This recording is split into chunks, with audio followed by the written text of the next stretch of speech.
Hey guys, how's it going? Back again, Woody here, SPF Building.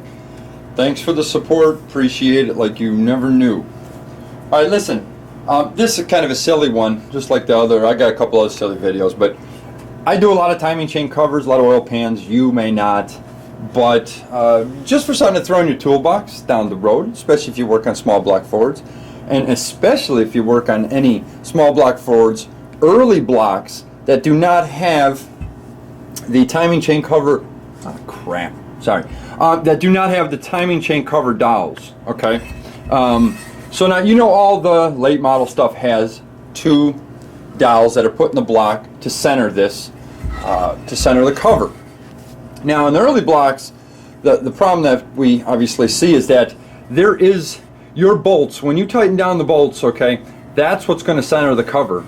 It's got a ton of movement up and down, left and right, because there are no dowel pins below here on the block, in the early block. So what we do is, and we do this even if we have a roller block or dart block, because the dart block uses the dowels. And what we did was, we simply took an old balancer and cut off the hub, okay? And what this did was, this is nice, because now again, I've got all these blocks behind me.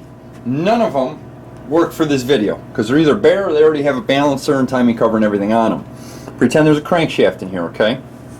Now this is from a balancer, so we know this is going to fit over the crankshaft.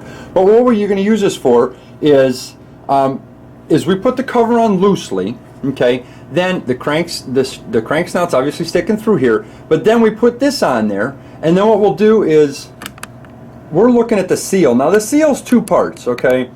This outer part of the rubber you see here is simply a dust shield. The actual oil seal is on the inside. But what you'll notice a lot of times, especially if you have an early block that moves around up and down because there's no dowel pins for the cover, is you'll notice that you'll get these big huge gaps all over the place, okay?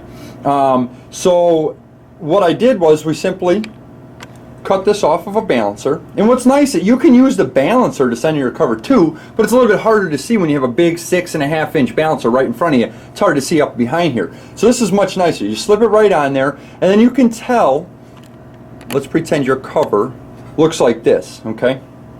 Obviously it's riding low, so what we can do is you would loosen the cover and get it to move up to where you would see full contact with the dust shield, 360 degrees all the way around. So if you see that, if you see a nice contact with the hub of this balancer that we cut off, if you see nice contact all the way around, you're assured that the inside, the actual seal portion, the oil seal, the important part, is actually riding the same as this outer dust shield, which is nice.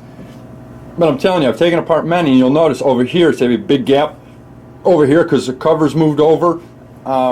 More than likely, they went to timing cover dowels based upon efficiency. It might have been based upon this problem at the assembly line, but you know it had something to do with the OEM level. There was something going on, I believe, whether it's to move up production numbers, they put the dowel pins in there, or to simply alleviate this problem. Because with the dowel pins, you still have a little bit of jiggle, but it's nowhere near as bad without the dowel pins. Without the dowel pins, the cover is just all over the place.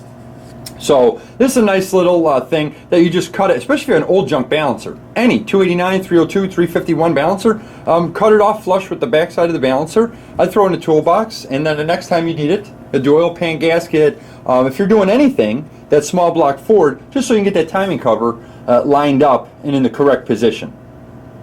Pretty simple video. I use it a lot. Obviously I'm going to build more engines than you, but just something, like I said, you can throw in your toolbox, and when you need it that next time, sure as shit, there it is. Alright guys, thanks again for everything. Appreciate it. If you got any comments or questions, just let me know. Take care.